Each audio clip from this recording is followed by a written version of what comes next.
Good afternoon. Welcome to the tea table.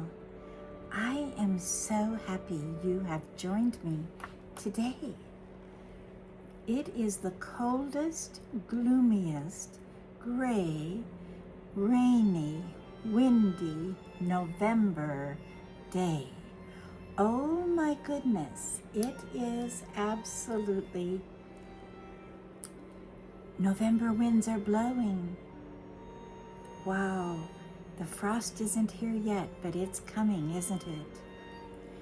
Well, I thought November is such a beautiful month. In our family, we have so many men that have birthdays in November, and we also have a daughter-in-law within the last year that is November. So we have a lot of celebrations. Plus, we have Veterans Day, November 11th, and Thanksgiving. It's a big month. It's a special month. And the celebrations are nice. It's not complicated like Christmas. I love Christmas, but with all the presents and events, and it gets really very, very packed up. And if we don't watch it, I'm gonna try to get this thing to stay in my hair. Okay, well, I'll tell you why I dressed up like this. It's a little bit Renaissance, Reformation, that period of 1500s, which we talked about last week. We talked about Katerina Luther and Reformation Day. This period of history is one of my favorites, and it involves England, it involves Spain, it involves the continent, Germany. It involves Holland. Well, before we begin, if you haven't gotten your tea yet, please pause and get your tea. And I will be waiting for you. And I have a special set that is very different. Now, the creamer is an old vintage creamer. But the teapot and the teacup are British. And the teapot is Henry VIII and his wives. And the teacup is his daughter that was born, Anne Boleyn, was the mother, Queen Elizabeth I. There she is, good Queen Bess. And this is the Tudor period of British history going into the Elizabethan. And that is where I feel I live today, because I am so thinking about all of these people and this period. It's so important. Well, I am going to pour out, I have Scottish breakfast tea from Murchie's. Here's another look at the beautiful pot. Isn't that spectacular? There's Anne of Cleves, Catherine of Aragon, Anne Boleyn, and sadly, several of these queens lost their head. But Elizabeth, the daughter of Anne Boleyn, survived. And then the daughter of Catherine survived, that was Mary. So there were two half-sisters vying for the throne of England. And that's why it's so complicated, because there's so many people involved. On Elizabeth's cup, you have many of the men. You have Sir Walter Raleigh, and you have her ministers of state. And she was surrounded, they called her Good Queen Bess. She was very strong. She was a good queen. She wanted the best for her country. And under her, the British Navy was established with Sir Walter Raleigh. And then Sir Francis Drake drew the first maps. He circumvented the globe in the ships, remember? Oh my goodness, this is the best tea yet. Oh, Scottish breakfast from Murchie's. Oh my goodness, this is what I need. And you can't see it, so I'm going to pick it up. I have a darling little lamp. This is a tea table that I'm on. You can't quite see it because I don't have enough room, but I put on this table today this darling little lamp. And it is a touch lamp, so there's no cord. I'll show you how it works. Let's see. You just tap it. And then you can tap it again. And there it is. And so there, it's like a candle, but you charge the cord for 8 hours or 4 hours, and then this little lamp will last for a long time. And then you can recharge the cord. The cord plugs in and recharges the battery inside the lamp. I love it. I have it on my dining room table, and it just, in this dark days, it brings cozy light. Now behind me, I don't know if you can really see, is my fabulous red, bright red Chinese maple tree. And it is so beautiful, and it turned bright red the day it started raining, and it has not stopped raining. I'm hoping we get to at least have some leaves on it when the sun comes. I have to take a little more tea here.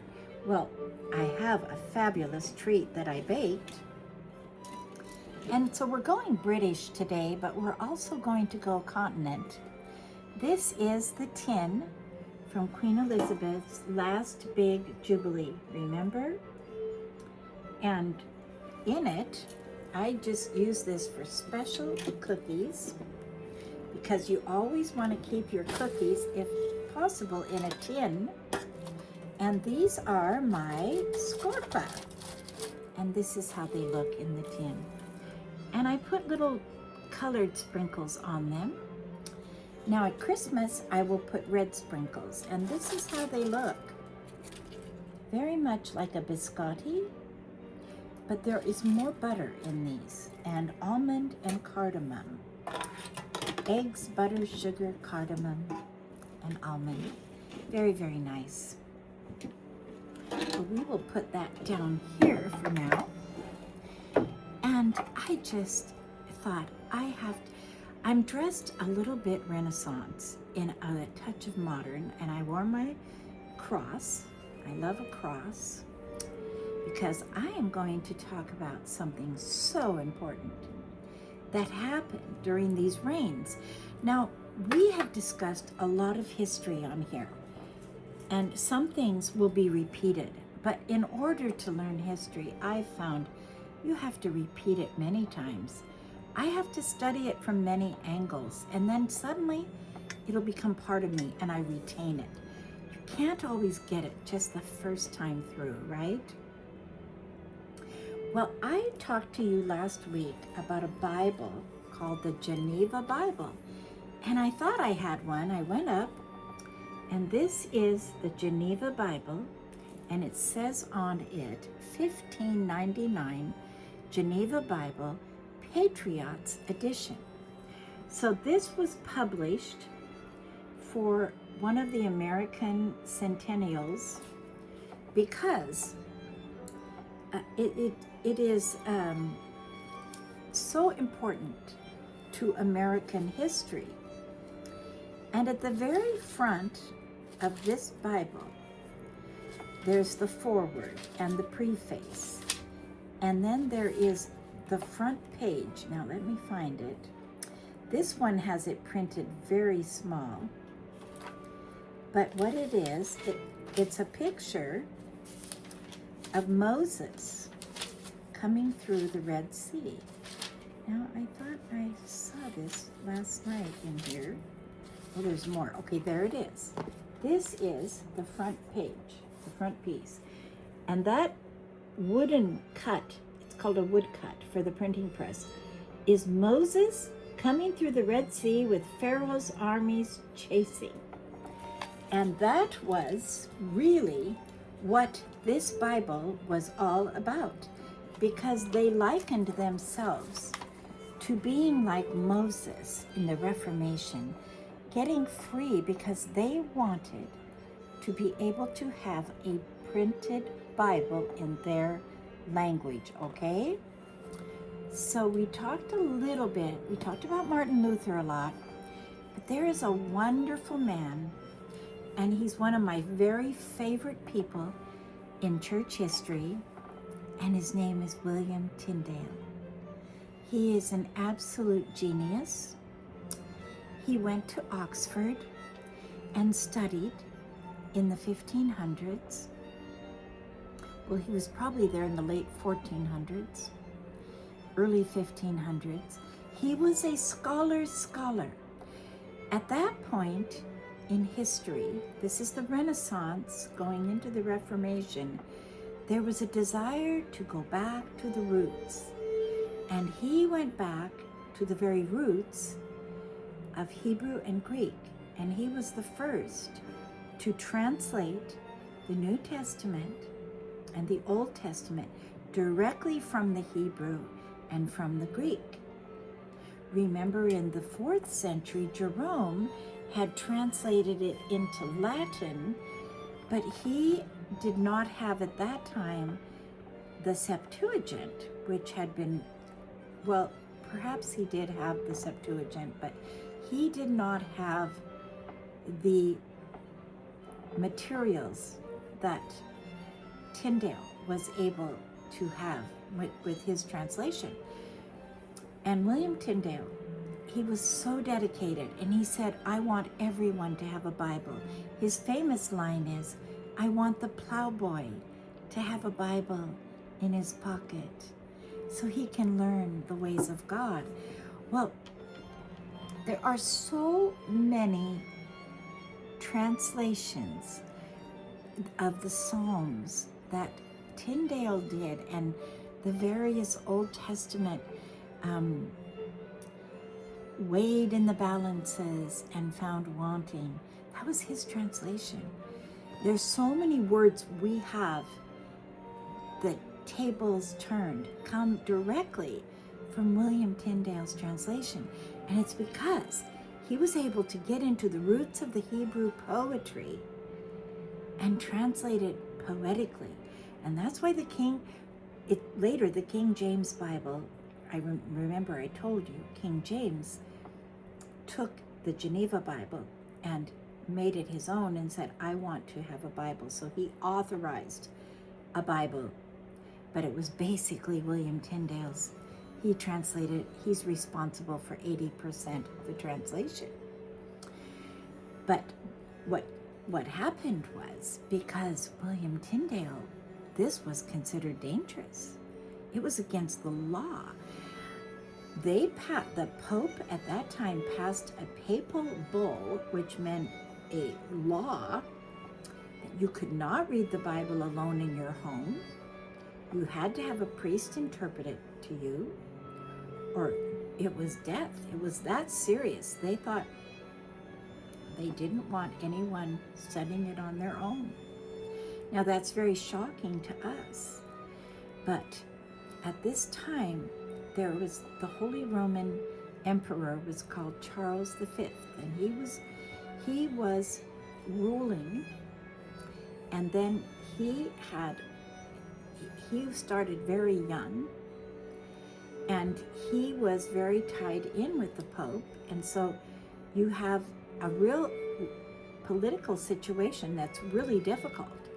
So when you have this Protestant Reformation happening on the continent, there was a battle, and they wanted to be able to legally, the Lutherans and the Protestants, to have their churches and worship.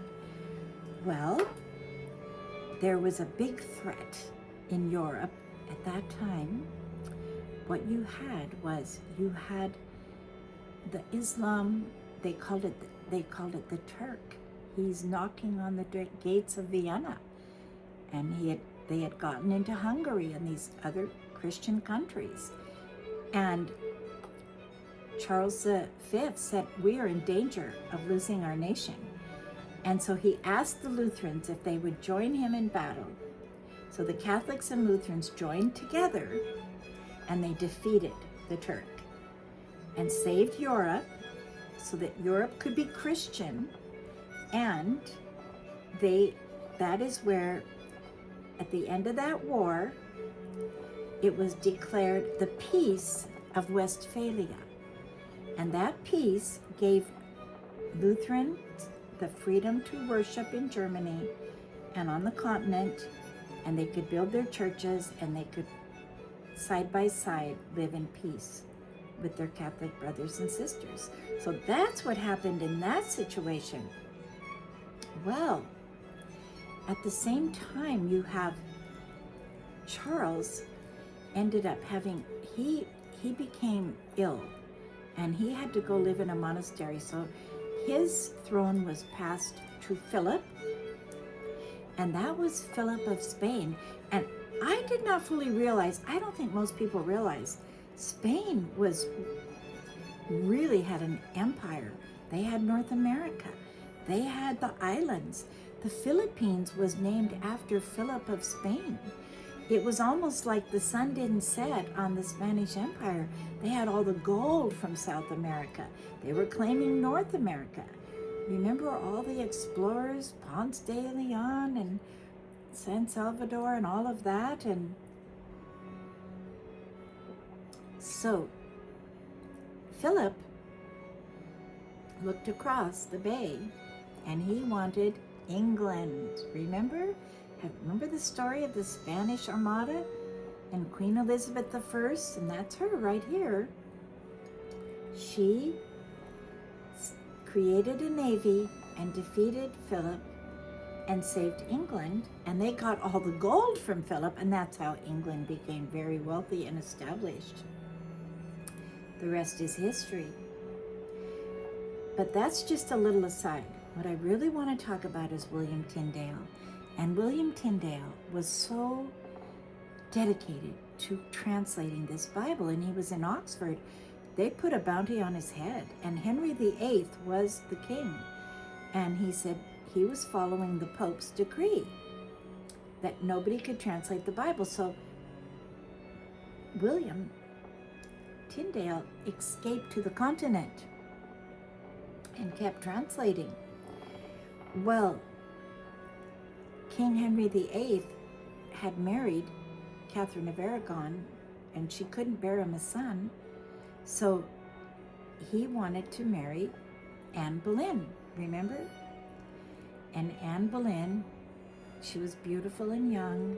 He thought she could bear him a son. Well, she bore him a daughter. Queen Elizabeth I became. And she fell out of disfavor, and she got her head cut off. It's so sad. Really sad story. Got sent to the Tower. And she had been a Protestant. She liked William Tyndale. She knew about him, and she read his books. He had written a book. So in order to marry Anne, the Pope would not allow him a divorce.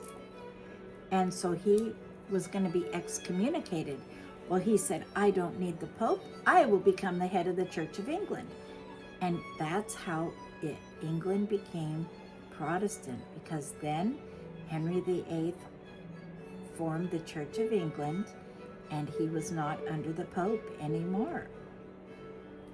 Now, this is big history, and I'm just telling it in such a simple way. And if you can't track it, don't feel bad. It takes time. I still study it and learn. I've been studying this literally for years. And if you can just get Henry's wives straight, that's good. And then if you can get Elizabeth's, all the men around her that help her, because she ends up having this fabulous navy, and oh my goodness, and everyone loves good Queen Bess. She's very popular because she's making England very successful. Well, this is a little bit the way people dressed. It was velvet, jewels, and gold if they had it.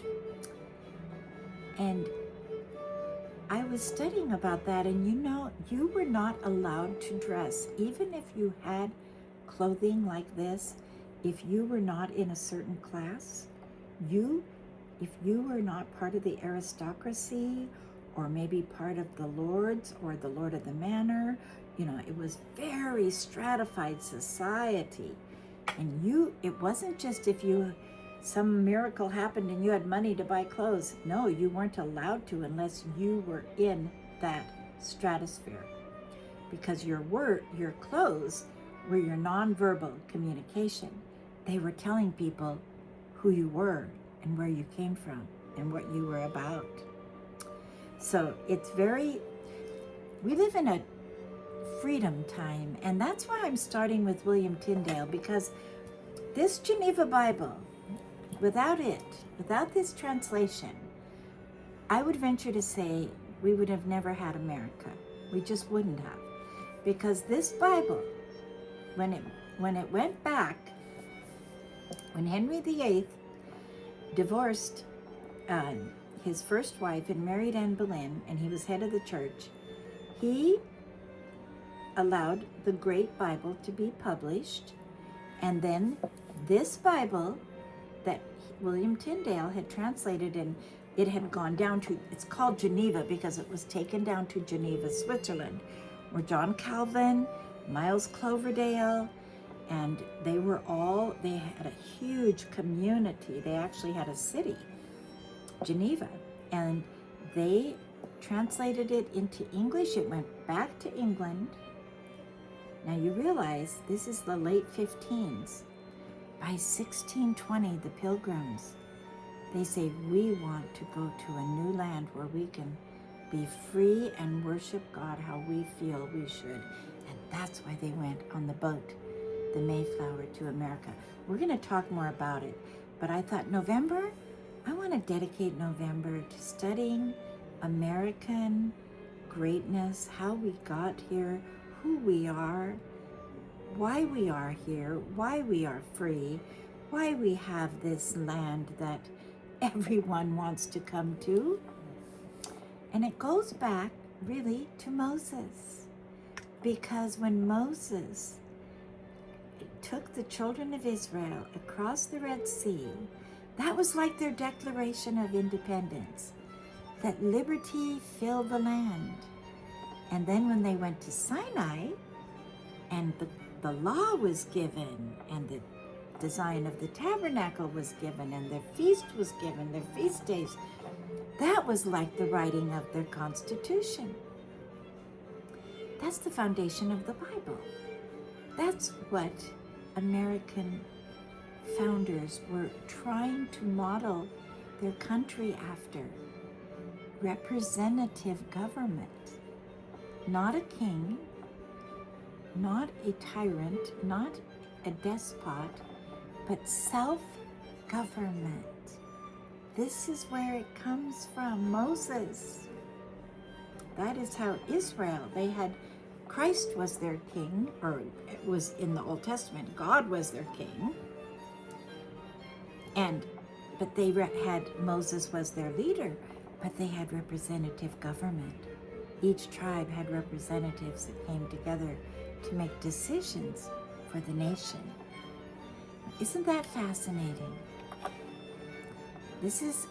Nothing is born in a vacuum. I want the young people particularly to know their heritage. I want everyone to know, but the young people particularly. American history is so beautiful. It is so rich, so profound, so very, very unique. Thomas Jefferson spending the time writing the Declaration, and then the Continental Congress coming together and establishing the Constitution. People paid a high price for our freedom, and it's so important that we understand it. So we're going to go on a journey together. This is just a little introduction. There are some beautiful videos on YouTube telling the story of William Tyndale in more detail. I encourage you to watch them, because it will prepare you for Thanksgiving. And then next week, we're going to talk about the beginnings of how the Pilgrims even dreamed that they could go to another land, a land no one had been to, a land that they were going to go. Talk about faith. Take their children and pregnant women on a boat and go across the ocean. And Henry VIII and his wives, and understanding that period of history, lets you go into then the Elizabethan period of history. And it is all covering so much of exactly right before the Pilgrims would have come. Thank you so much for joining me. And we are listening to some beautiful, well, it's Albonia, it's Italian composer, Tommaso Albonia, and so beautiful. And it's just a little bit after the Renaissance, but it has a lot of that pre-Baroque, beautiful. Remember, on the tea table, the design of a pot, a teapot, the design of a vase. This is a beautiful vase of flowers. The design of a house, architecture, the design of a piece of furniture, your penmanship, the music that is created, the art. Each era has that. This era was the beginning of absolute exquisite beauty. Truly, from the clothing the people wore to the buildings that were built, the churches that were built, the altars that were carved and built.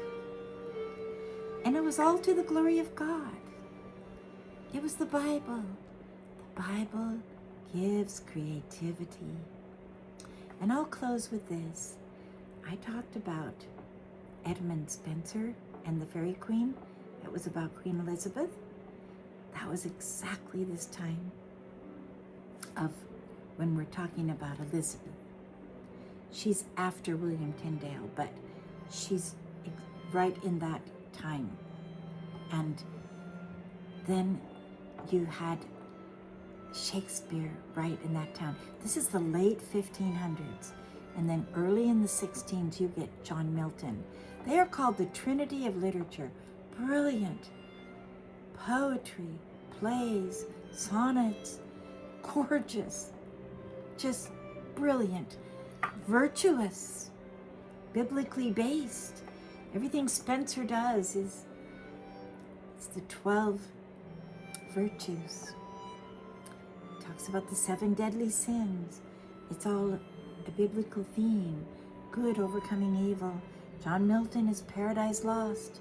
Starts with Adam and Eve in the garden and goes through. Considered the greatest epic poem ever written. Absolutely incredible. Shakespeare gives credit he said, without the Bible, without this, the great Bible, and then the Geneva Bible, I could never have done what I've done. Let us take note. Let's read the Bible. Let's study the Bible. And here's a little British soldier. I thought he was so cute. I just put him on my tea table. He's got a flag here. Isn't he darling? He's guarding us. So thank you so much for joining me. I will tell you, throughout history, when the Bible is the center of the culture, there is good overcoming evil. There is beauty overcoming ugly. There is prosperity overcoming poverty. There is dignity and respect overcoming despair. The Bible makes you smart. It is a brilliant book. And I believe now, as I have studied this last year, the Hebrew poetry, the chant and the rhythm of the words actually beautify your soul, give you faith, give you hope, give you charity. Thank you so much for joining me. If you haven't subscribed to my channel, please subscribe and share. Push the notification. And if you like, but please make a comment if you feel comfortable doing so. I appreciate your comments. Take time, study, and you will not be sorry. There is so much out there for us to learn. Study William Tyndale, Queen Elizabeth I, and Henry VIII. They all fit together. Thank you so much for joining me. I look forward to seeing you next time. And there's good Queen Bess and her faithful, oh my, yes, it's Sir Walter Raleigh. Let's see who else is on there. I think that's Sir Francis Drake.